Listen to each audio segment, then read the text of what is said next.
The following documentary presents new developments in neuroscience and a solution to the many current unsolved problems in physics. While it keeps clear of metaphysical correlations and is solely focused on scientifically verifiable data, it also has philosophical repercussions pertaining to life, death, and the origin of the universe.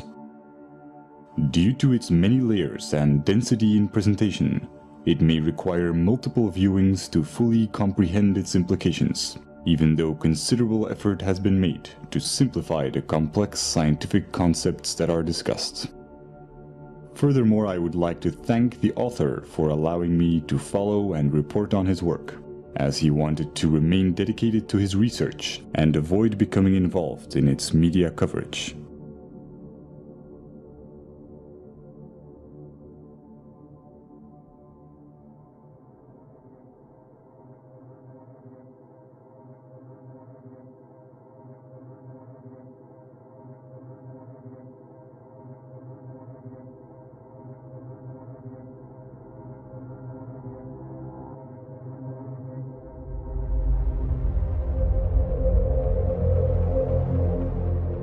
The human brain is a network of approximately 100 billion neurons.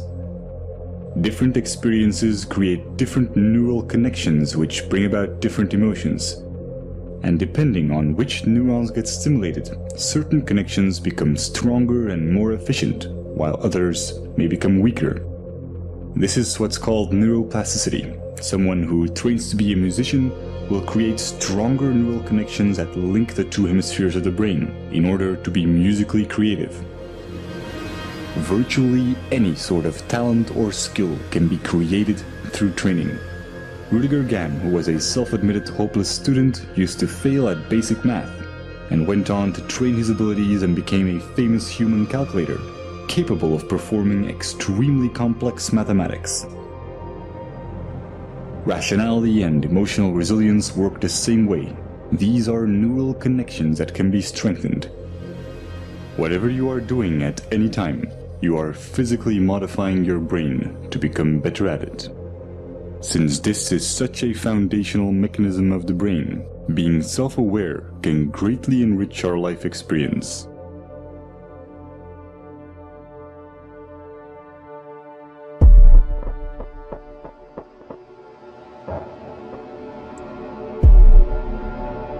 Specific neurons and neurotransmitters, such as norepinephrine, trigger a defensive state when we feel that our thoughts have to be protected from the influence of others. If we are then confronted with differences in opinion, the chemicals that are released in the brain are the same ones that try to ensure our survival in dangerous situations. In this defensive state, the more primitive part of the brain interferes with rational thinking, and the limbic system can knock out most of our working memory, physically causing narrow-mindedness. We see this in the politics of fear, in the strategy of poker players, or simply when someone is stubborn in a discussion. No matter how valuable an idea is, the brain has trouble processing it when it is in such a state. On a neural level, it reacts as if we're being threatened, even if this threat comes from harmless opinions or facts that we may otherwise find helpful and could rationally agree with.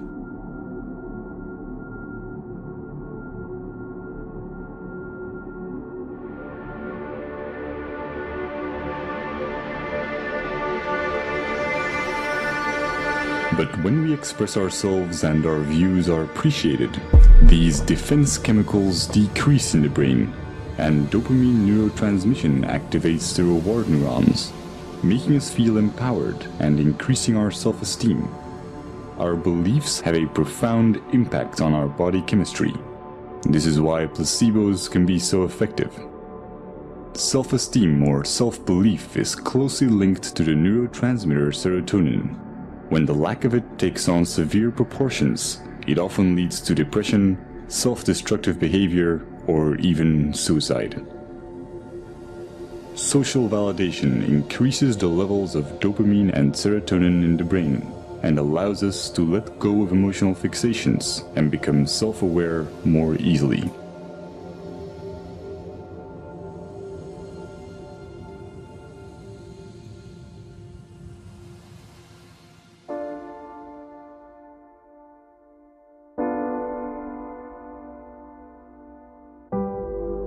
Social psychology often looks at the basic human need to fit in and calls this the normative social influence. When we grow up, our moral and ethical compass is almost entirely forged by our environment, so our actions are often a result of the validation we get from society. But new developments in neuroscience are giving us a better understanding of culture and identity. Recent neurological research has confirmed the existence of empathetic mirror neurons. When we experience an emotion or perform an action, specific neurons fire, but when we observe someone else performing this action, or when we imagine it, many of the same neurons will fire again, as if we were performing the action ourselves. These empathy neurons connect us to other people, allowing us to feel what others feel. And since these neurons respond to our imagination, we can experience emotional feedback from them as if it came from someone else. This system is what allows us to self-reflect. The mirror neuron does not know the difference between it and others, and is the reason why we are so dependent of social validation and why we want to fit in. We are in a constant duality between how we see ourselves and how others see us. This can result in confusion in terms of identity and self-esteem, and brain scans show that we experience these negative emotions even before we are aware of them. But when we are self-aware, we can alter misplaced emotions because we control the thoughts that cause them. This is a neurochemical consequence of how memories become labeled when retrieved, and how they are restored through protein synthesis. Self-observing profoundly changes the way our brain works. It activates the self-regulating neocortical regions, which give us an incredible amount of control over our feelings. Every time we do this, our rationality and emotional resilience are strengthened. When we are not being self-aware, most of our thoughts and actions are impulsive. And the idea that we are randomly reacting and not making conscious choices is instinctively frustrating. The brain resolves this by creating explanations for our behavior and physically rewriting it into our memories through memory reconsolidation, making us believe that we were in control of our actions. This is also called backward rationalization, and it can leave most of our negative emotions unresolved and ready to be triggered at any time. They become a constant fuel to our confusion, as our brain will keep trying to justify why we behaved irrationally.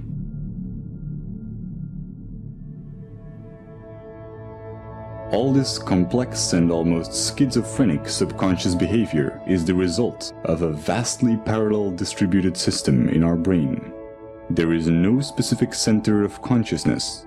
The appearance of a unity is in fact each of these separate circuits being enabled and being expressed at one particular moment in time.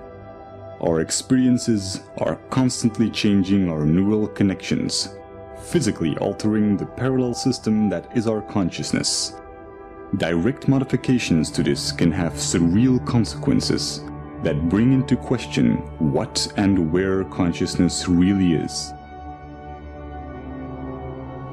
If your left cerebral hemisphere were to be disconnected from the right, as is the case in split brain patients, you would normally still be able to talk and think from the left hemisphere, while your right hemisphere would have very limited cognitive capacities. Your left brain will not miss the right part, even though this profoundly changes your perception. One consequence of this is that you can no longer describe the right half of someone's face, but you will never mention it. You will never see it as a problem or even realize that something has changed. since this affects more than just your perception of the real world and also applies to your mental images. It is not just a sensory problem, but a fundamental change in your consciousness.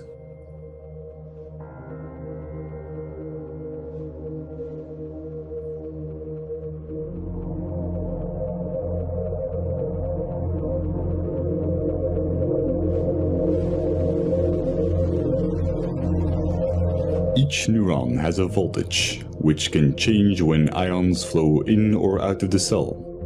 Once a neuron's voltage has reached a certain level, it will fire an electrical signal to other cells, which will repeat the process. When many neurons fire at the same time, we can measure these changes in the form of a wave. Brainwaves underpin almost everything going on in our minds, including memory, attention, and even intelligence. As they oscillate at different frequencies, they get classified in bands such as alpha, theta, and gamma. Each are associated with different tasks. Brainwaves allow brain cells to tune into the frequency corresponding to their particular task while ignoring irrelevant signals, similar to how a radio homes in on different waves to pick up radio stations. The transfer of information between neurons becomes optimal when their activity is synchronized. This is the same reason why we experience cognitive dissonance, the frustration caused by simultaneously holding two contradictory ideas.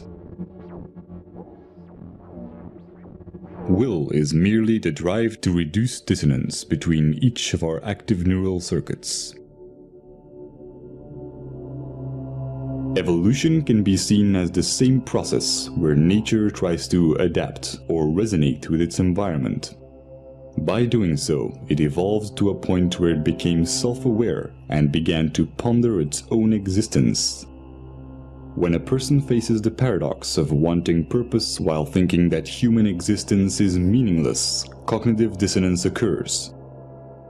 Throughout history, this has led many to reach for spiritual and religious guidance, challenging science as it failed to give answers to existential questions, such as why or what am I?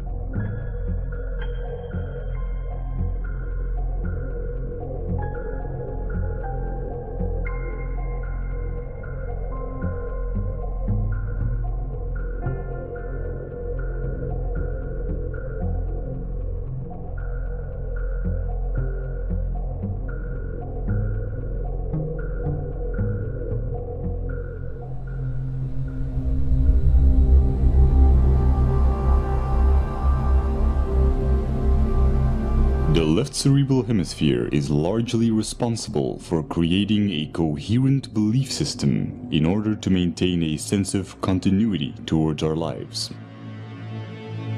New experiences get folded into the pre-existing belief system. When they don't fit, they are simply denied. Counterbalancing this is the right cerebral hemisphere, which has the opposite tendency. Whereas the left hemisphere tries to preserve the model, the right hemisphere is constantly challenging the status quo. When the discrepant anomalies become too large, the right hemisphere forces a revision in our worldview. However, when our beliefs are too strong, the right hemisphere may not succeed in overriding our denial.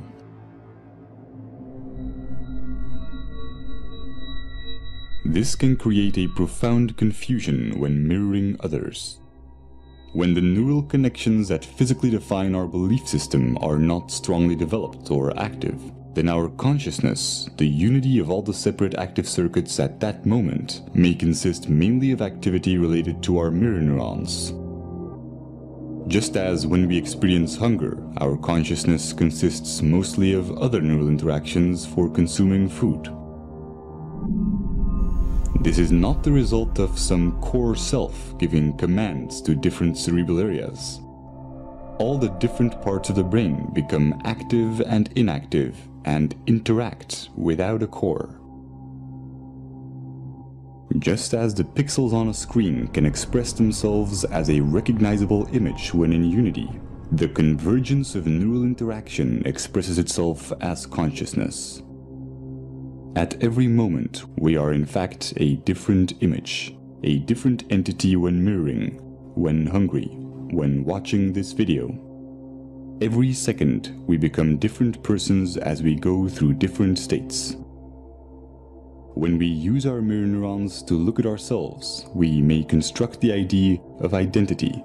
But if we do this with our scientific understandings, we see something completely different. The neural synergies that produce our oscillating consciousness go far beyond our own neurons. We are equally the result of cerebral hemispheres interacting electrochemically, as we are of the senses connecting our neurons to other neurons in our environment. Nothing is external. This is not a hypothetical philosophy. It is the basic property of mirror neurons, which allow us to understand ourselves through others. Seeing this neural activity as your own while excluding the environment would be a misconception. Our superorganismal features are also reflected in evolution, where our survival as primates relied on our collective abilities. Over time, the neocortical regions evolved to permit the modulation of primitive instincts and the overriding of hedonistic impulses for the benefit of the group. Our selfish genes have come to promote reciprocal social behaviors in superorganismal structures, effectively discarding the notion of survival of the fittest. The brain's neural activity resonates most coherently when there is no dissonance between these advanced new cerebral regions and the older, more primitive ones. What we traditionally call selfish tendencies is only a narrow interpretation of what self-serving behavior entails, wherein human characteristics are perceived through the flawed paradigm of identity, instead of through a scientific view on what we are, a momentary expression of an ever-changing unity with no center.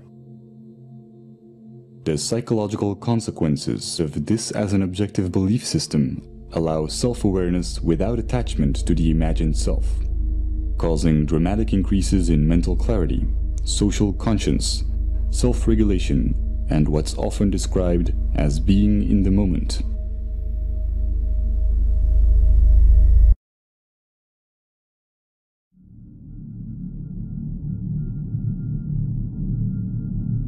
The common cultural belief has mostly been that we need a narrative, a diachronic view on our life to establish moral values. But with our current understandings of the empathic and social nature of the brain, we now know that a purely scientific view with no attachment to our identity or story yields a far more accurate, meaningful, and ethical paradigm than our anecdotal values.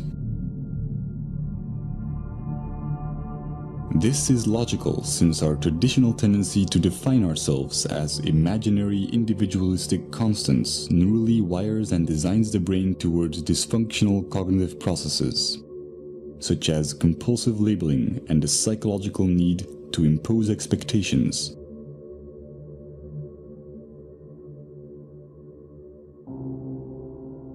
Practical labeling underpins all forms of interactions in our daily lives.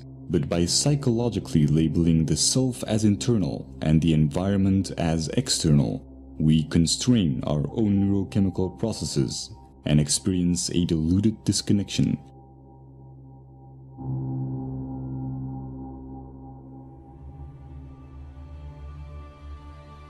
Growth and its evolutionary side effects, such as happiness and fulfillment, are stimulated when we are not being labeled in our interactions. We may have many different views and disagree with one another in practical terms, but interactions that nevertheless accept us for who we are without judgment are neuropsychological catalysts that wire the human brain to acknowledge others and accept rationally verified belief systems without dissonance. Stimulating this type of neural activity and interaction alleviates the need for distraction or entertainment and creates cycles of constructive behavior in our environment.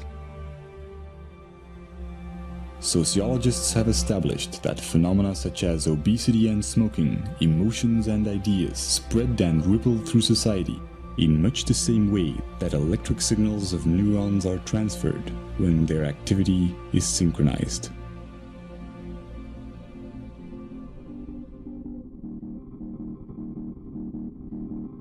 We are a global network of neurochemical reactions, and the self-amplifying cycle of acceptance and acknowledgement, sustained by the daily choices in our interactions, is the chain reaction that will ultimately define our collective ability to overcome imagined differences and look at life in the grand scheme of things.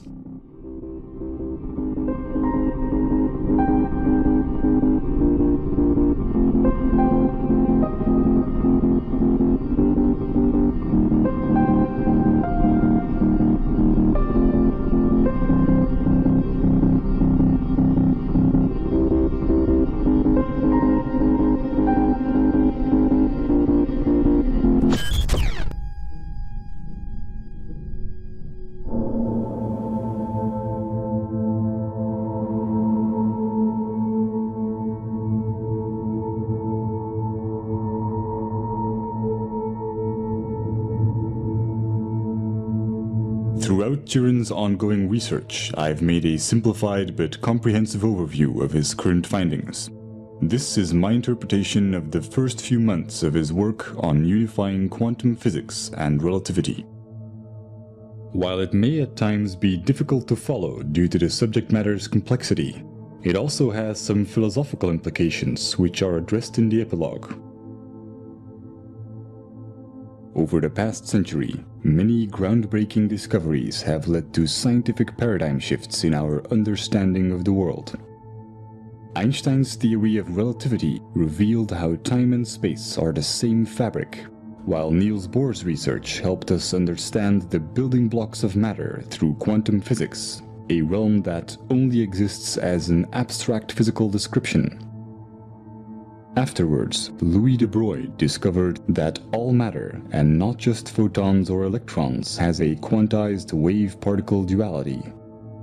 These breakthroughs have led to new schools of thought about the nature of reality and have inspired popular metaphysical and pseudoscientific theories, such as the human mind being able to command the universe through positive thinking. However attractive, these theories have no verifiable evidence and can slow down scientific progress.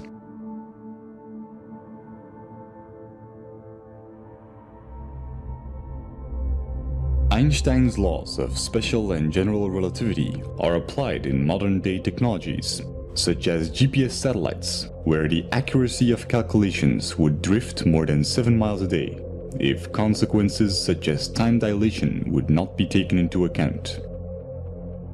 Time dilation is best illustrated by how moving clocks run slower. Other implications of relativity are length contraction, meaning that objects in motion decrease in length, and the relativity of simultaneity. It is impossible to say in an absolute sense whether two events occur at the same time when they are separated in space. Nothing can travel faster than the speed of light.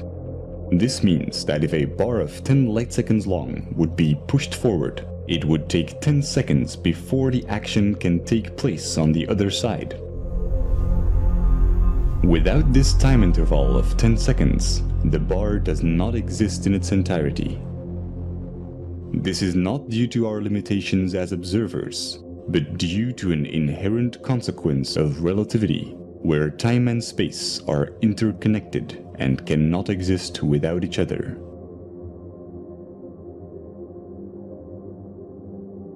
Quantum physics provides a mathematical description of much of the wave-particle duality and interactions of energy and matter. It departs from classical physics primarily at the atomic and subatomic scales. The mathematical formulations are abstract, and the implications are often non-intuitive.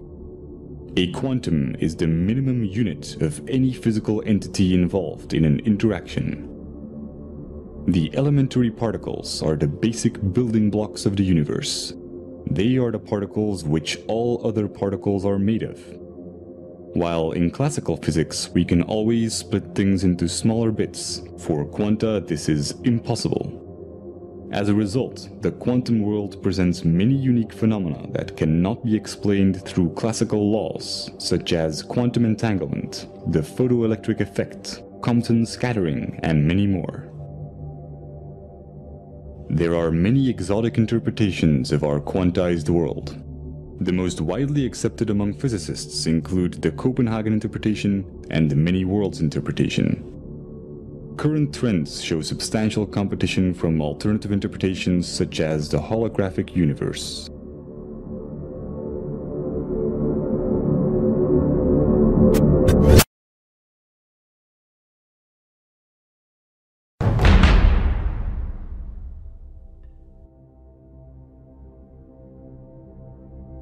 While both quantum physics and Einstein's laws of relativity are essential to our scientific understandings of the universe, there are many unsolved scientific problems, and thus far no unifying theory. Some of the current questions are: why is there more observable matter than antimatter in the universe? What is the nature of the arrow of time? What is the origin of mass? One of the most important keys to finding the answer to these problems are de Broglie's equations, for which he was awarded the Nobel Prize in Physics. This formula shows how all matter has a wave-particle duality, meaning that there are moments in which it behaves as a wave, and others where it behaves as a particle. The formula combines Einstein's famous E is mc squared equation with the quantized nature of energy. Experimental evidence includes the interference pattern of C60 fullerene molecules in a double-slit experiment. The fact that our consciousness itself seems to be made up out of quantized particles has been the subject of many mystical theories. And while the relation between quantum mechanics and consciousness is unlikely to be as magical as recent esoteric movies and literature claim, there is nevertheless a profound implication.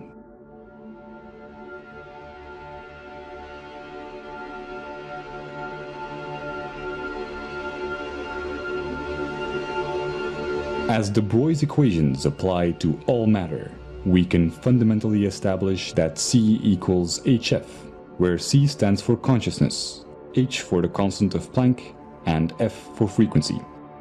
C is responsible for what we experience as the now, a quantized or minimum unit of an interaction. The sum of all moments C up till the current moment is what shapes our concept of life. This is not a philosophical or theoretical statement, but an inherent consequence of all matter and energy being quantized. The formula shows how life and death are abstract constructions of C. Another consequence of de Broglie's equations is that the rate at which matter or energy fluctuates and acts like a wave or a particle is relative to the frequency of the frame of reference. Increases in frequency due to velocity are relative to others and bring about phenomena such as time dilation. The underlying reason is the unaffected experience of time relative to the reference frame, where space and time are properties of quanta, and not the other way around.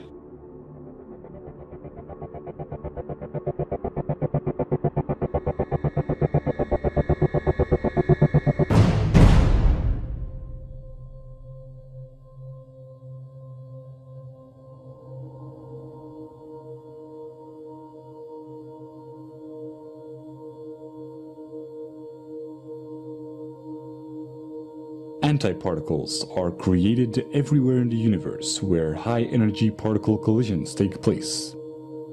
This process is artificially simulated in particle accelerators. When matter is created, antimatter is created simultaneously. Hence why the lack of antimatter in the universe is one of the biggest unsolved questions in physics to date. When we trap antiparticles through electromagnetic fields, we can study their properties. The quantum state of particles and antiparticles can be interchanged by applying the charge conjugation, parity, and time reversal operators.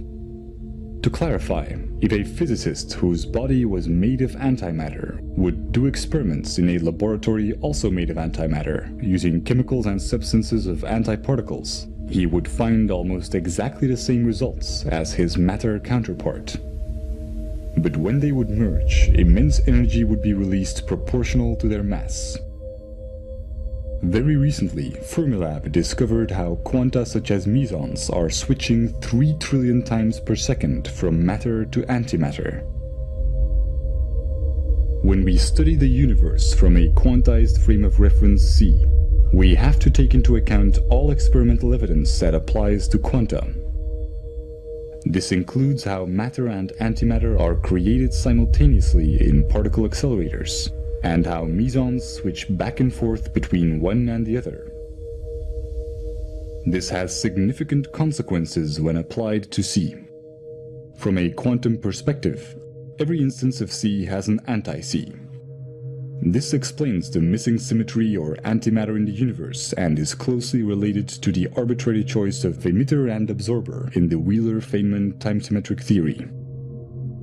The unperturbed time t in the uncertainty principle is the required time or cycle for quanta to exist. Similar as observed in mesons, our personal experience of time or interval of the current moment reaches its threshold when C is cancelled out by its anti-C. C's interpretation of this single self-annihilating moment is framed within an abstract arrow of time. If we then want to define interaction and look at the basic properties of the wave-particle duality of quanta, all interactions would consist of interference and resonance. But since this isn't enough to explain the fundamental forces, we are required to use different models.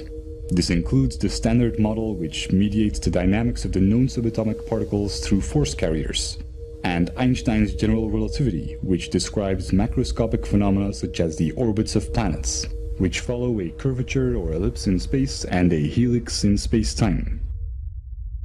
But Einstein's model of space-time doesn't hold up on quantum levels, and the standard model needs additional force carriers to explain the origin of mass. Without success, a unification of both models or theory of everything has been subject of much research.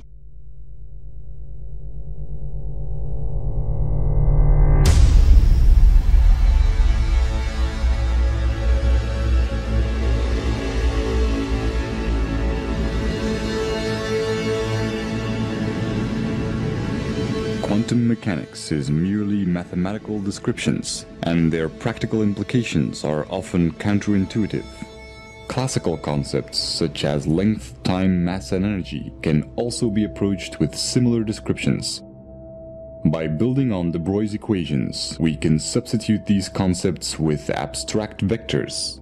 This is a probability-oriented approach towards the basic and already existing concepts in physics that allows us to unify quantum mechanics with Einstein's relativity. De Broglie's equations show how all reference frames are quantized, including all matter and all energy. Particle accelerators have demonstrated that matter and antimatter are always created simultaneously. The paradox of how reality can emerge from abstract building blocks that annihilate each other can be explained by using these quanta as the frame of reference. In a simplified analogy, we need to look at things through the eyes of a photon. The reference frame is always a quantum and defines how space-time is quantized. When it increases or decreases, space-time increases or decreases as well. This is reflected in quantum mechanics as the mathematical description of the probability amplitude of the wave function, or in Einstein's relativity as time dilation and length contraction. For a quantized frame of reference, mass and energy can only be defined as abstract probabilities. Or if we want to be more concrete and establish a mathematical framework, as vectors which can only exist when we assume an arrow of time.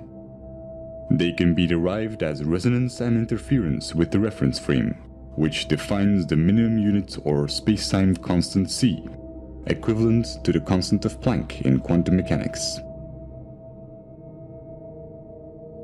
Experiments show how conversion of matter into energy through its antimatter brings about gamma rays with exact opposite momentum. What seems to be a conversion is the ratio between opposite vectors interpreted as distance and time, matter and antimatter, mass and energy, or interference and resonance within the abstract arrow of time of c. The sum of opposite vectors is always zero. This is the reason for the symmetry or conservation laws in physics, or why at the speed of c, time and space are zero due to length contraction and time dilation. A consequence is the Heisenberg uncertainty principle, which states that certain pairs of physical properties, such as position and momentum, cannot be known simultaneously to high precision. In a sense, a single particle is its own field. This does not explain our sense of continuity, where c cancels itself out within its own required interval. But when these vectors are exponentially amplified or accelerated relative to and within the abstract arrow of time, the underlying mathematical algorithms, also describing the fundamental forces, can bring about a consistent reality and have abstract building blocks. This is why the harmonic motion equations are used in many fields of physics involving periodic phenomena, such as quantum mechanics and electrodynamics, or why Einstein's equivalence principle, used to derive the model of spacetime, states that there is no difference between gravity and acceleration. Because gravity is only a force when interpreted relative to an oscillating frame of reference. This can be illustrated with a logarithmic spiral curve being reduced to a helix curve by the reference frame, making objects spin and move in orbits. Visually simplified, two amplified or growing apples will be interpreted to attract each other when observed by an amplified reference frame, as the size seems unaffected. The opposite occurs with interference. In a simplified analogy, the increase or decrease in the size of objects as we get closer or further away is determined by the shift in vectors of the reference frame, similar to how a radio homes in on different waves to pick up radio stations. This also applies to the influence of gravity. In essence, independently of any reference frame, there are no fundamental forces. All interactions within our abstract continuity can be mathematically derived through interference and resonance as long as the ever-changing and fluctuating minimum unit or quantum, being the frame of reference, is taken into account. Experimental evidence includes the unseen effect in the standard model, where we can see the force effect, but not the actual force carriers.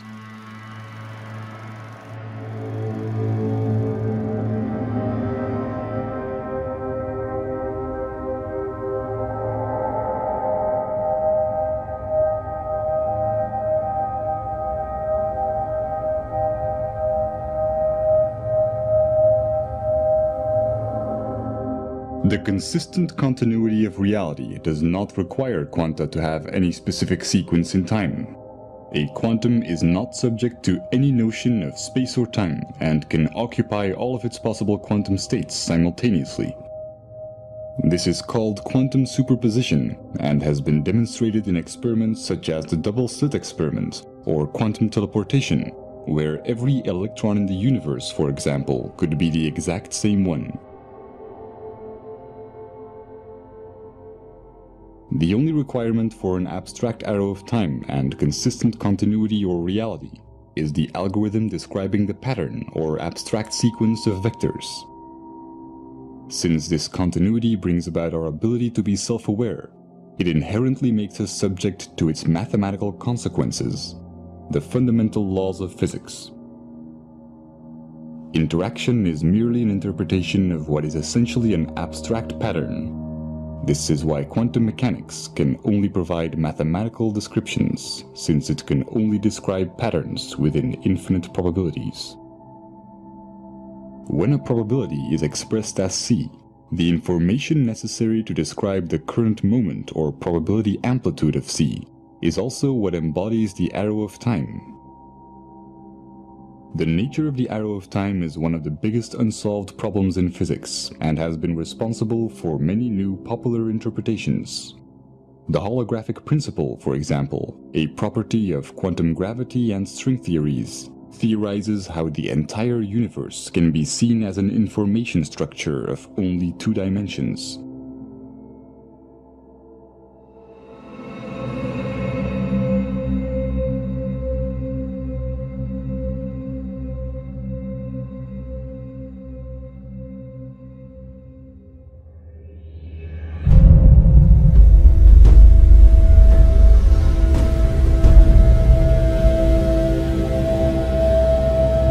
Traditionally associate the notion of an arrow of time with the sequence of events that we experience through the arrangement of short-term and long-term memories. We can only have memories about the past and not about the future, and we've always assumed that this reflects the flow of time. Scientists only began to question this logic when discoveries in quantum mechanics demonstrated that some phenomena are not bound by our notion of time, and that our concept of it is nothing more than our perception of the change in observable values.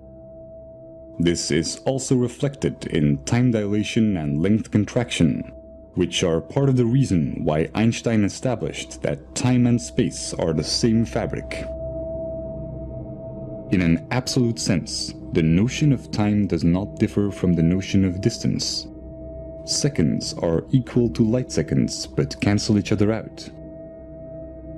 To clarify, with distance and time being each other's opposites, the passing of time can be interpreted as the distance that the hands of a clock travel as they move in a direction that is opposite to time. As they move forward in distance, they effectively travel backwards in what we would call time. This is also why any single separate minimum unit of experience is always instantly annihilated within a timeless now. This understanding sets the record straight between wave function collapse and quantum decoherence. Concepts such as life and death are mere intellectual constructs, and any speculative spiritual ideas of an afterlife that takes place in a realm where the rigid mathematical underpinnings of this reality come to an end are equally fabricated. An important cosmological consequence is that the Big Bang Theory, where the universe is traced back to one point by looking at the past, is a misconception. The traditional assumption of space-time, where space is 3-dimensional and time plays the role of a 4th dimension, is inaccurate. If we would want to study the origin of the universe, we would actually have to look forward, since C's time vector direction is opposite to the arrow of distance, from which we perceive an expanding universe. Although this temporal mapping of the universe will only yield abstract concepts with no relation to its quantum underpinnings. Experimental evidence includes the accelerating expanding universe, following what is known to be an inverse or time-reversed black hole metric, as well as the many problems related to the Big Bang Theory, such as the horizon problem.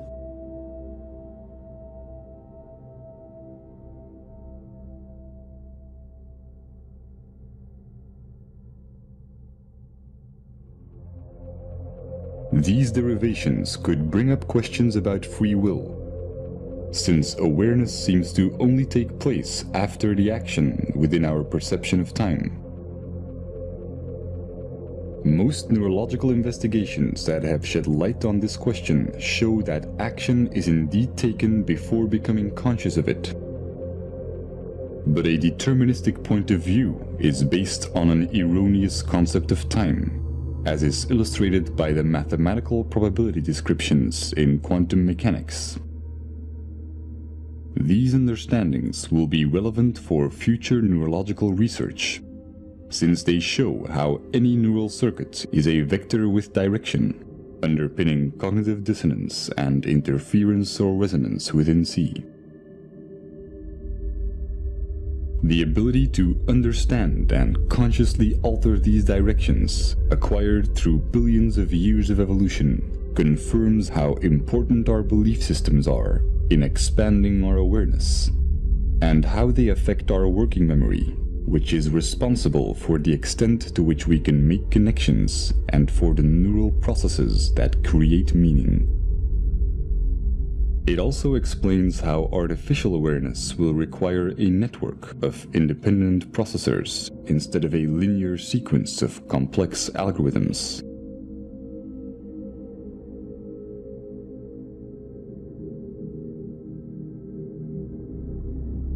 Athene's grand unification is one solution that unifies quantum physics and Einstein's theory of relativity. While it answers many problems in physics, such as the ones listed here, it is my limited interpretation of his first months of scientific research. Whatever the outcome, it is clear that we have entered an era where science is open to everyone. And if we can preserve unfiltered access to a neutral internet, we can test the validity of our ideas. We can enhance our imagination by making new correlations, and we can be part of the evolution of our understandings of the universe and of the mind.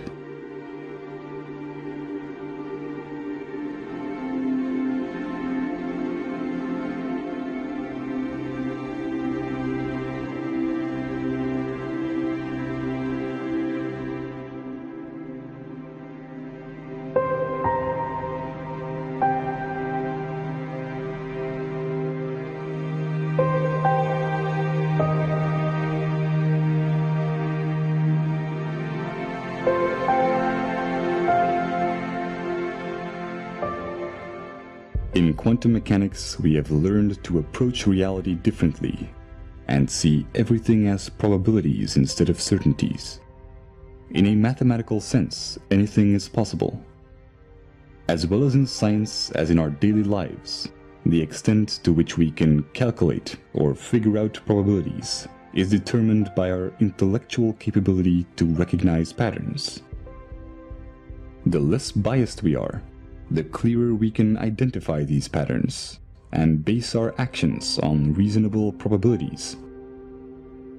Since it's in the very nature of our brain's left hemisphere to deny ideas that do not fit into our current paradigm, the more attached we are to a belief system, the less able we are to make conscious choices for ourselves. But by observing this process, we expand our awareness and enhance our free will. It is said that wisdom comes with age, but with openness and skepticism, the key principles of the scientific method. We don't need decades of trial and error to sort out which of our convictions may be improbable.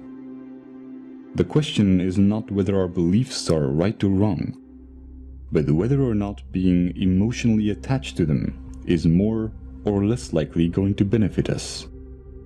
There is no such thing as a free choice while being emotionally attached to a belief system. The moment we are self-aware enough to realize this, we can truly work together to figure out the real odds of what will benefit us the most.